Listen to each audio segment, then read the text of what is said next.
Վերադարձանք տաղավար ու շարունակելու ենք ախր խոսել մեր պատմության, մեր մշակույթի մասին, մեր կենսագրության մասին, նույնիսկ մեր կեցվածքի մասին, շատ ամեն կերպ կարելի է թվարկել, իհարկե դրա մեղավորը շողիկն է, բանալին տվեց, էլի վերջը, բայց կան մարդիկ, որոնք որ եթե չլինեն, առհասարակ կամ նրանց մասնակցությունը չլիներ, նրանք մեր կյանքում չլինեին, այլ մասնակցություններով զբաղվեին, ապա մենք երբևէ մեր ինքնության մասին շատ քիչ տեղեկություններ կունենայինք կամ գուցե ընդհանրապես չունենայինք տարիների ընթացքում դա մոռացվեր։ Խոսքը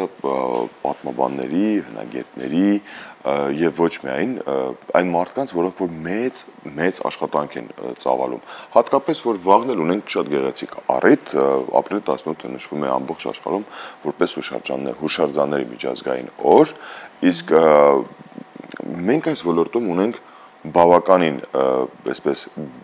գիտակներ, որոնց որ շատ շնորհակալ ենք։ Իսկ հիմա էլ ունենք շատ գեղեցիկ հնարավորություն, որպեսզի զրուցենք նրանցից երկուսի հետ, ովքեր որ մեր տաղավարում են։ Այո, եւ թեման էլ շատ կարեւոր է, ուղիղ կապ ունի վաղը տեղի ունենալիք գիտաժողովի հետ, մանրամասները հենց մեր հյուրերից։ Մեր տաղավարում են հնագետ Օրբելյան իշխանական տունը Հայաստանի պատմության մեջ գիտաժողովի կազմակերպիչ Ավետիս Գրիգորյանը, ողջույն,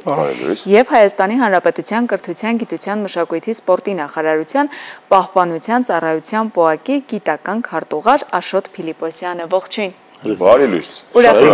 առավոտը ձեզ հետ սկսել։ Որտեղից սկսենք մեր զրույցը։ Կարծում եմ վաղվա միջոցառումներից թե ինչ է սպասվում, մենք արդյոք միշտ այսպես մեծ ուրախությամբ ենք պատրաստվում ապրիլի 17-ին։ Այո, միշտ լավ ենք պատրաստվում այդ օրվան եւ վաղը նույնպես մի հետաքրքիր միջոցառում է տեղի ունենալու Վայոց ձորի մարզի Գլաձորի համալսարան պատմամշակութային արգելոցում, այնտեղ հավաքվելու են մոտ 2 տասնյակ գիտնականներ եւ ներկայացնելու են վերջին տարիների եւ ընդհանրապես Վայոց ձորի մարզում տեղի ունեցած տարբեր ուսումնասիրությունների, պեղումների մասին, որոնք վերաբերում են Օրբելյան իշխանական տան ժառանգությանը։ Ոնց կարող են ներկա գտնվել, օրինակ եթե ես ուզենամ կարող եմ ներկա գտնվել, թե փակ միջոցառում է նեղ մասնագետների համար։ Ոչ, միջոցառումը բաց է, բնականաբար բոլոր ցանկացողները կարող են գալ այդ միջոցառմանը։ Մենք ունենք նաև բազմաթիվ հյուրեր, ներկաներ են լինելու Վայոց ձորից, մարդիկ, գյուղացիներ, քաղաքացիներ, տարբեր պաշտոնյաներ, գիտությամբ եւ մշակույթով հետաքրքրվող մարդիկ, ովքեր կարող են գալ եւ լսել, մասնակցել այդ գեղեցիկ միջոցառմանը։ Վայոց ձորը մեր ամենահարուստ մարզերից է այդ առումով եւ ամբողջ աշխարհին էլ դեռ տարիներ առաջ զարմացրեց, որովհետեւ այնտեղ հայտնաբերեցին ամենահին կոշիկը եւ այսպիսի շատ հնագիտական նորություններով անդադար աշխարհն է իմանում այս մարզի մասին, բայց ինչու որոշվեց այս տարի անդրադառնալ հենց Օրբելյանների տանը։ Օրբելյանների ժառանգությանը նվիրված գիտաժողովի հիմնական գաղափարը առաջացավ այն ժամանակ, երբ մեր պահպանության ծառայության արշավախումբը նախորդ տարի պեղումներ սկսեց Օրբելյան իշխանական տան նշանավոր ներկայացուցիչ Չեսար Օրբելյանի պալատում եւ բավական հետաքրքիր եւ կարեւոր գիտական արդյունքներ ստացվեցին եւ դա առիթ դարձավ, որպեսզի մենք կազմակերպենք այդ գիտաժողովը։ Անենց հստակ է ամեն ինչի պատասխանը տալիս։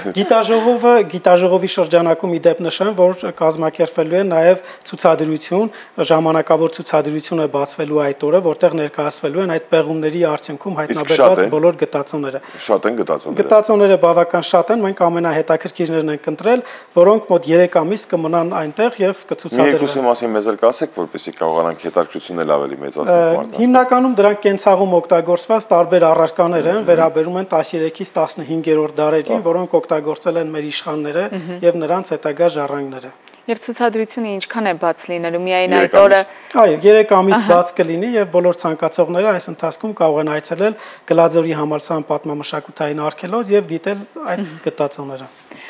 Պարոն Փիլիպոսյան, եթերից առաջ խոսում էինք, որ վաղը հուշարձանների պահպանության համար շատ կարևոր օր է ամբողջ աշխարհում եւ Հայաստանում էլ հենց այնպես այդ օրացույցային օրի կողքից չենք անցնում, ամեն տարի հատուկ ուշադրությամբ ենք նշում։ Այս տարիների ընթացքում ինչ է փոխվել։ Մարդկանց վերաբերմունքը արդյոք փոխվել է մեր հուշարձաններին։ Ես ուզում եմ ասել, ուրեմն երիտասարդ գործընկերը ինքը ղեկավարել է Չեսարի պալատի պեղումները եւ իսկապես շատ լուրջ արդյունքներ ունենք եւ կարծում եմ, որ եթե ամեն ինչ շատ այսպես հաջորդաբար ընթանա, մենք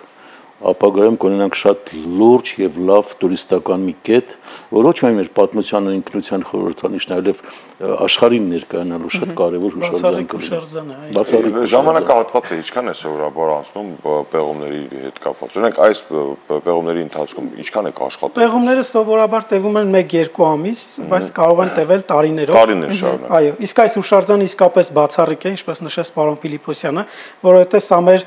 մոնումենտալ ճարտարապետության եզակի մի նմուշ է, աշխարհիկ ճարտարապետության իշխանական տուն է, եւ մենք այսպիսի երկրորդ օրինակ չունենք եւ իսկապես կարծում եմ առաջիկա տարիներին, երբ որ սկսվեն եւ ավարտվեն այդ հուշարձանի վերականգնման, ամրակայման աշխատանքները, սա մի կարևոր նոր կետ կդառնա Վայոց ձորի տուրիստական այդ երթուղու վրա։ Իսկ մոտավոր երբ կվերջանան աշխատանքները եւ ավարտին կմոտենա։ Այդ ձեր նշած տարիների մասին։ Առաջին շրջափուլի պեղումները ավարտեցինք նախորդ տարի եւ այս տարի կսկսվեն վերականգնման աշխատանքները, կարծում եմ 1-2 տարում ամբողջությամբ կավարտվեն դրանք։ Այո, հուշարձանների միջազգային օրն է վաղը եւ տարիներ շարունակ մեր հանրապետությունում որոշակի վերաբերմունք կա հուշարձանների պահպանման, վերականգնման, օգտագործման խնդիրների հետ կապված եւ այդ գործընթացները բարբերաբար առաջընթաց են ներկայացնում։ Իզուր չէ որ նորավանքն ունենք հուշարձաններ, որոնք վերականգնված են։ Ինչով ինձ համար շատ կարևոր է նաև Քեսարի պալատի պեղումները, որովհետև վերջը եթե անկեղծ խոսենք, մարդիկ, որոնք գալիս են դրսից եւ ծանոթ չեն Հայաստանին, անընդհատ եկեղեցի ցույց տալը գուցե շատ հետաքրքիր է, բայց նաև մի օրինակ է դառնում։ Աշխարհիկ կառույց ունենք, ամրոց ունենք, իշխանական պալատ ունենք, որը իսկապես կընդլայնի նաև այն հնարավորությունները, որոնք մեր նախնիները իսկապես ստեղծել են այս հողի վրա։ Շատ կարևոր են հուշարձանները եւ շատ կարևոր են նաև այն մարդիկ, որոնք այս հուշարձանները պահպանում եւ հանրահռչակում են։ Անկեղծ ասած, ես շատ կուզեի հիշել մեկին, որը այժմ էլ ողջ է մեր հրաշալի եւ տարեց գործընկերն է եւ որը իր կյանքի մեծագույն մասը նվիրաբերել է նաեւ հուշարձանների պահպանությանը, Դամելանյա Դոլացյանն է, որը հենց Եղեգնազորի մենք մեծ մայր ենք իրեն անվանում, որովհետև հուշարձանների իսկապես մեծ մայրն է, պահպանության կազմակերպիչն է միշտ եղել եւ վաղը երբ միջոցառումը անցկացնենք, կարծում եմ, որ հույս ունեմ, որ իրեն էլ կտեսնենք, որովհետև առանց իրեն միջոցառումը հաստատ կարճ կլինի։ Իսկապես շատ հետաքրքիր է։ Եվ խոսքը միայն միջնադարյան կառույցներին եւ ճարտարապետական հուշարձաններին չի վերաբերում, բազմաթիվ պեղումներ են իրականացվում նաեւ վաղ հուշարձաններում, ըստ որում Վայոց ձորի տարածքում ամենահարուստ տարածքներից մեկն է։ Ես մի փաստ միայն ասեմ, Հայաստանում պաշտոնական ցուցակներով գրանցված է մոտ 25000 հուշարձան։ 25000, որովհետեւ պատկերացնեք դա շատ է թե քիչ, ասեմ որ Մոլդավիան նեզից 2 անգամ մեծ տարածք ունի, բայց Մոլդավիայի պաշտոնական ցուցակներում ընդամենը 5000 հուշարձան է գրանցված։ Այսինքն, եթե մեր մարզային ծառայության աշխատողներին հանձնարարում ենք հետևել հուշարձաններին, իսկ մենք ունենք այդ մարզային ծառայությունները յուրաքանչյուր մարզում, ամեն մի ծառայողին 20-ից 25 եւ ավելի հուշարձան է բաժին ընկնում, այսինքն ամբողջ օրն էլ պատտվի, մի ամսում այդ 30 հուշարձանը պիտի անցնի։ Եվ այս առումով շատ կարեւոր է, որ այն բոլոր շահագրգիռ կազմակերպությունները, որոնք այս խնդրով զբաղվում են, նաև հասկանան, որ պետք է նաև այդ մարդկանց քաջալերել, օժանդակել, գուցե ավելացնել դրանց քանակը, որովհետև հուշարձանների պահպանությունը միայն մեր 2-ի կամ 4-ի խնդիրը չի։ Գիտեք ինչ, եթե Հայաստանը թանգարան է բաց երկնքի տակ, ուրեմն բոլորս էլ այդ հուշարձանների պահպանն են։ Ես էլ ուզում դրան գայի, սպասում եմ ուղղակի ձեր խոսքը վերջացնեք։ Իրականում այո, ոչ միայն աշխատակիցները, այլև մենք հենց քաղաքացիներս, հայերս, մեր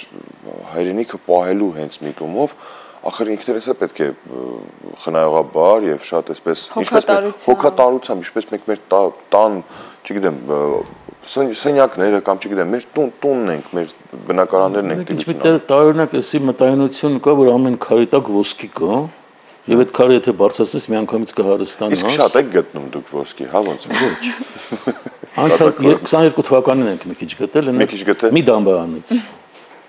Բայց իրականում այն որ դամբարի մասն է խոսքը։ Հեծամորում դա Ուզում եմ այդտեղը ճիշտ է որ ես է գնայի կողմերը պեղումներ աներ։ Բայց իրականում բոլոր այն ցուցանմուշները, որ ցուցադրվելու են առաջիկա 3 ամիսներին եւ ձեզանից յուրաքանչյուրը սիրելի հեռուստադիտողներ կարող են Գլաձորի համալսարան պատմամշակութային արգելոց թանգարան այցելել, տեսնել, ուսումնասիրել եւ այս պատմական իրադարձության մի մասը դառնալ, վստահաբար գանձեր են եւ շնորհակալ ենք այդ գանձերը պեղելու, ցուցադրելու համար։ Ձեր շնորհիվ եւ ձեր գլխավորությամբ ուզում ենք շնորհակալություն հայտնել բոլոր մասնագետներին, մեր ողջունները, չնայած ես ավելի քան վստահ եմ, որ վաղը մենք հաստատ անդրադարձ կունենանք հենց տոնի օրով,